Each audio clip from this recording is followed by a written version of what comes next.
This one is an example of a rational equation that we'll use our usual tricks on, but at the point that we've cleared fractions, you should see that we have a quadratic equation instead of a linear equation. So always with these, the first thing you should do is factor. And conveniently, the x plus 4x plus 2 matches the denominators of the other two fractions. So that is going to be my LCD. If I were working my way through the list, I'd say, okay, for fraction number 1, I need an x plus 4. For fraction number 2, I need an x plus 2. And remember that when they're hooked together by addition, that's a single factor. You can't split that up and say, okay, I have an x and a 4. It's an x plus 4. So the addition is like glue. You can't unhook those. When you're writing an LCD, you have to keep those together. So when I multiply both sides by x plus 4, x plus 2, here I'll write it out, x plus 4, x plus 2, we're going to have to multiply the first fraction. We're going to have to multiply the second fraction. If you can see the canceling in your head, I'm okay with you not writing this out. Is my pen not going? But definitely, since this is sort of a fresh thing for us, I want to make sure that everybody sees what's happening. And then we have 8 over x plus 4, x plus 2, multiplied by x plus 4, x plus 2. Okay, so we get to do lots of canceling. X plus 4s go away. And I get to distribute x through this, and I end up with an x squared plus 2x. For fraction number 2, x plus 2's go away, and I end up, be careful, it's minus x plus 4 times 1, so the 1 doesn't do anything, but the minus does distribute. That's really important. And then on the other side, x plus 4 cancels, x plus 2 cancels, and I'm just left with 8.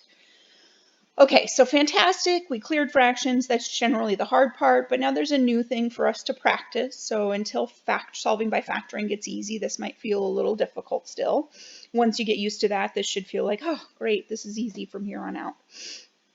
Okay, so I see that second power. I know I want to set it equal to 0.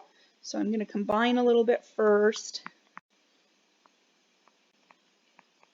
And then I need to subtract 8 from both sides. So I'm going to get x squared plus x minus 12 equals 0. And then, since factoring is our only trick for quadratics right now, I surely hope that factoring works. I'm going to get an x plus 4 times an x minus 3. And what I'm seeing there is x times x is my x squared. For 12, I need factors of negative 12. So 3 or 4, 2 or 6, 1 or 12, and 1 plus and 1 minus. But when I look right here, if I'm going to get a 1, factors of 12 that add up to 1, I'm going to need 4 and 3. So my outside is negative 3x, and my inside is 4x, which will give me positive 1x. Please keep writing this equals 0. It really matters. Sometimes people just drop it.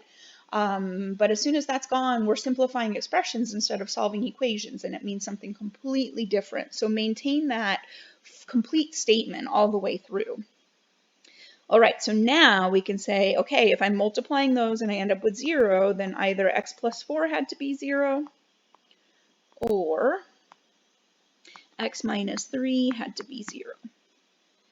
And those are at least really nice, easy ones to solve. In fact, after you do this for a while, people get comfortable usually just writing down what x equals, and that's okay with me, but absolutely not required.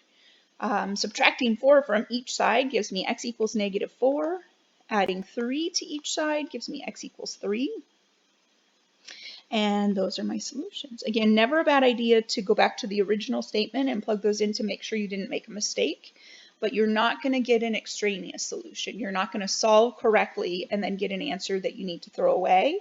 That only happens when you multiply in things with variables. So multiplying, oh, listen to me rambling. I forgot that I was doing a rational. Okay, take it all back.